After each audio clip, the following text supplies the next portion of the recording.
là, je pars à l'école et genre je me suis dit quelque chose. Genre je suis noire. Genre de la tête jusqu'aux pieds, je suis noire. Genre quand Dieu il m'a créée, il s'est dit celle-là, je vais lui donner ses couleurs de peau. Parce que je crois qu'on se rend pas compte de la chance qu'on a eue, de l'honneur qu'on a reçu, qu'on est né avec cette couleur de peau.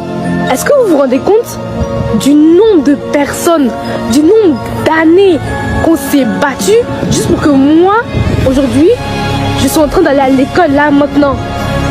Genre, est-ce que vous vous rendez compte de la fierté que c'est d'être noir?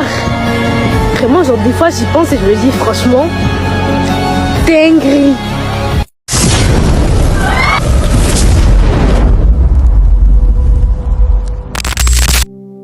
Franchement, quand je suis tombé sur cette vidéo YouTube, ça m'a pris au trip.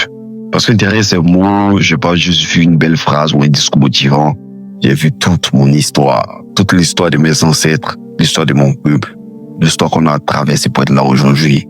Et crois-moi, ça fait mal. Ça fait très mal, mais en même temps, ça rend fier. Parce qu'il faut pas oublier d'où l'on vient. On a été arrachés, vendus, humiliés, traités comme si on n'était même pas des êtres humains. Nos terres, nos cultures, nos langues, nos noms, tout a été piétiné. Et malgré tout ça, ils ont survécu. Ils ont résisté. Ils se sont battus, même quand le monde entier voulait les voir disparaître. Et c'est grâce à eux que moi, je peux me tenir là. Je peux entendre cette voix-là.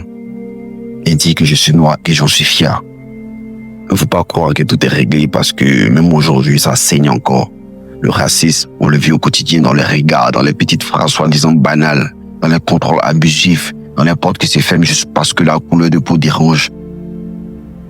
Dans les inégalités à l'école, au boulot, à l'hôpital, même dans la manière dont on nous montre à la télé. Et ça, c'est pas des histoires d'avant, hein. C'est maintenant là. Et pourtant, malgré ça, je me dis qu'on a une force que personne ne peut nous enlever. Parce que notre couleur, elle ne raconte pas la faiblesse. Elle raconte la résistance. Elle raconte la créativité, l'art, la musique, la danse, les mots, les luttes. Tout ce qu'on a construit en dépit de la douleur.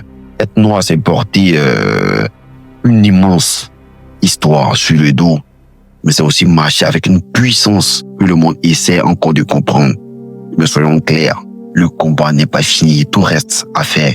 On doit continuer à exiger une éducation qui raconte la vie, à réclamer des places là où on ne veut pas de nous, à bâtir nos propres espaces, nos propres entreprises, nos propres richesses. On doit être solidaires, arrêter de se diviser parce que lorsqu'on est réunis, on est imbattable.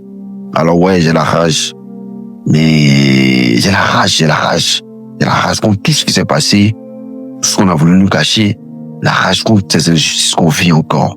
Mais cette rage-là, je ne veux pas la laisser pourrir. Je veux la transformer en force, en motivation, en espoir. Parce que je crois en un avenir où être noir, ça ne sera pas de lutter pour exister. Parce que c'est tellement réducteur ça.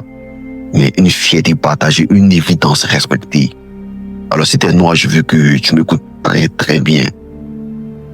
Regarde ta peau, aime-la, embrasse-la.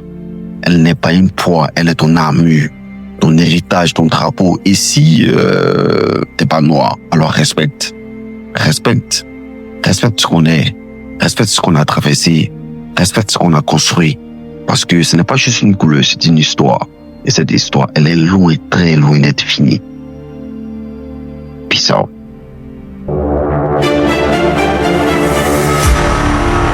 Free audio post-production by alphonic.com.